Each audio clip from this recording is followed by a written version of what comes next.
We've already discussed what is religious about religion, and now it's time for us to bring into focus the other element of this course, which is hip hop culture.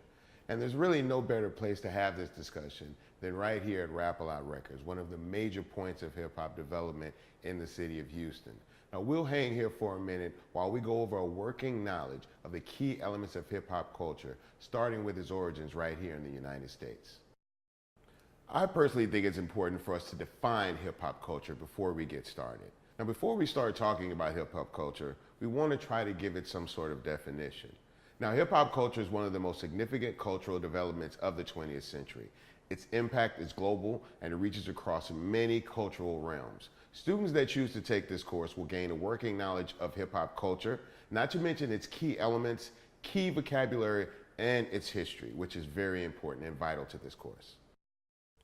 As we speak about the formation and development of hip hop culture in the United States, it's important to define these terms. Now, hip hop culture develops within the urban areas of America as young people in these areas seek to develop a language, a way of being, and also a sense of self that not only explores but explains their own circumstances.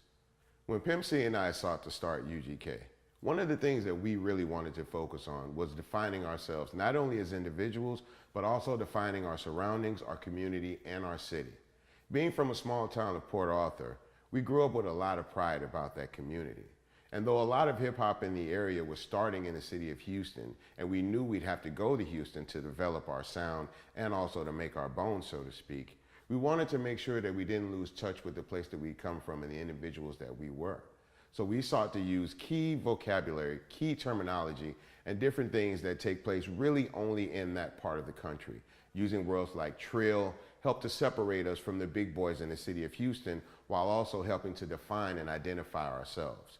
We wanted to make sure that we represented the city of Port Arthur and Southeast Texas to the fullest, but we didn't want to do things that made us stand too far out from Houston's hip hop scene so that we could try to assimilate to the movement.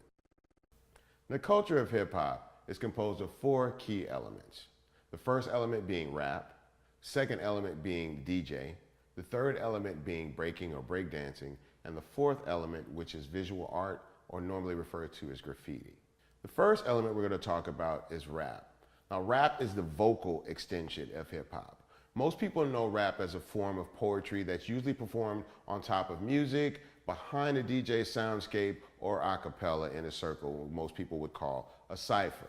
Primary examples of hip hop rappers in Houston, of course, would be myself, but also other people like Mr. Scarface and Killer Calion. These are people who primarily focus on lyrical dexterity when they perform rap. The second element of hip hop would be the DJ element. Now, most people know this as the musical element or extension of hip hop.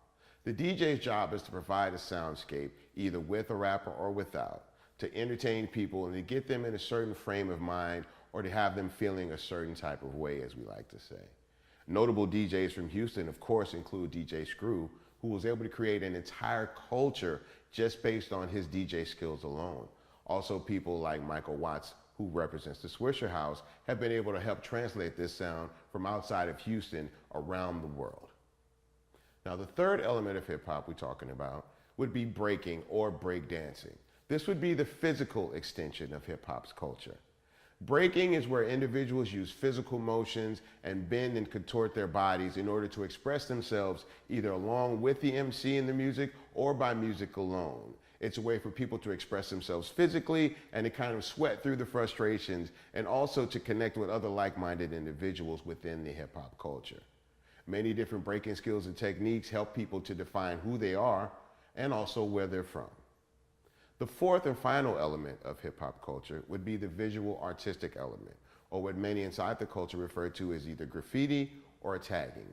This is where individuals use different forms of expression artistically, either on walls, buildings, or most notably on trains. Now, individuals within this visual artistic element would use either spray paint cans or permanent markers to draw or write and tag themselves up on different walls, structures, or trains. Now, the term tag is meant to identify. So when a person puts their quote tag up, it's really saying who they are, where they're from, and what they represent. But graffiti can be more extensive, whereas people draw in full collages or paintings and portraits of individuals along with the tags to further identify themselves. Now, hip hop culture's key elements offer a way for individuals like you to help make life more meaningful, to develop a fuller sense of you as a person and a better understanding of your community. Now, this frame of thought tends to overlap with what we have already come to understand that religion accomplishes. But this work that's accomplished by the hip hop culture definitely brings it into the conversation of religion. And everything that hip hop culture wants to suggest or try to get across has a lot to say to and about the nature and the being of religion.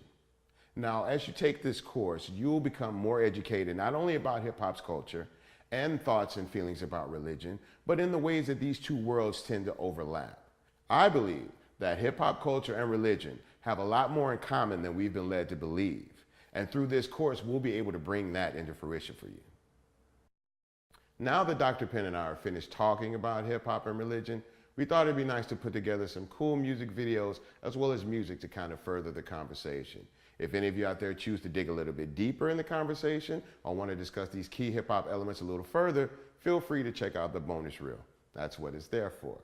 Take advantage of social media as well. We think that this conversation shouldn't just live within this course, but should live and breathe outside of this format. So make sure and let people know what you're doing either on Twitter, Facebook, or Instagram. And as you do, keep this in mind. Religion and hip hop have a lot in common. Both understand the intimate human desire to make life meaningful. The next session will give you a bit more detail on what it is that we're trying to say and further the conversation that we're trying to have. I personally, as well as Dr. Penn, are excited about the opportunity to share our understandings of hip hop culture and religion with you. We hope that you're as excited as we are. Thank you for taking part in this course.